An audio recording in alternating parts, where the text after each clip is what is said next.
મુખ્યમંત્રી ભૂપેન્દ્રભાઈ પટેલની મતદારોને અપીલ સ્થાનિક સ્વરાજની ચૂંટણીમાં 100% મતદાન કરવા માટે મુખ્યમંત્રીએ અપીલ કરી છે।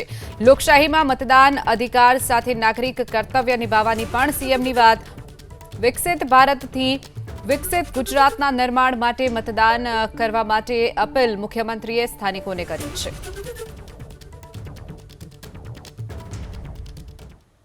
ગુજરાતના જાગૃત નાગરિક ભાઈઓ બહેનો સૌને મારા નમસ્કાર।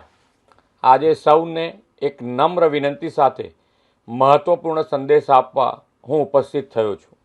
આપણે સૌ જાણીએ છીએ કે તારીખ 26 એપ્રિલે રાજ્યમાં સ્થાનિક સ્વરાજ્યની સંસ્થાઓની ચૂંટણી યોજાઈ રહી છે।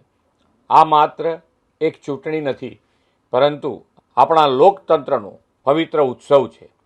લોકશાહી પરંપરાના મતદાન એ અધિકાર સાથે નાગરિક તરીકેનું કર્તવ્ય પણ છે।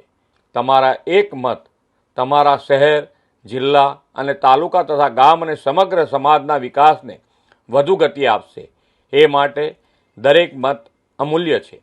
હું રાજ્યના દરેક મતદારોને હાર્દિક અપીલ કરું છું કે 26 એપ્રિલે મતદાન કેન્દ્ર સુધી જરૂર પહોંચો અને મતદાન અવશ્ય કરો। પરિવાર, મિત્રો અને પડોશીઓને પણ મતદાન માટે પ્રેરિત કરો। 100% મતદાનનો સંકલ્પ લઈને લોકશાહીને વધુ મજબૂત બનાવો। જે યુવા મતદારો આ વખતે પહેલીવાર પોતાના મતાધિકારનો ઉપયોગ કરવાના છે, તે સૌ યુવાનોને પણ મારી શુભકામનાઓ। સૌ સાથે મળીને જનભાગીદારીથી વિકસિત ભારતથી વિકસિત ગુજરાતના નિર્માણ માટે આપણા પવિત્ર મતાધિકારનો અવશ્ય ઉપયોગ કરીએ।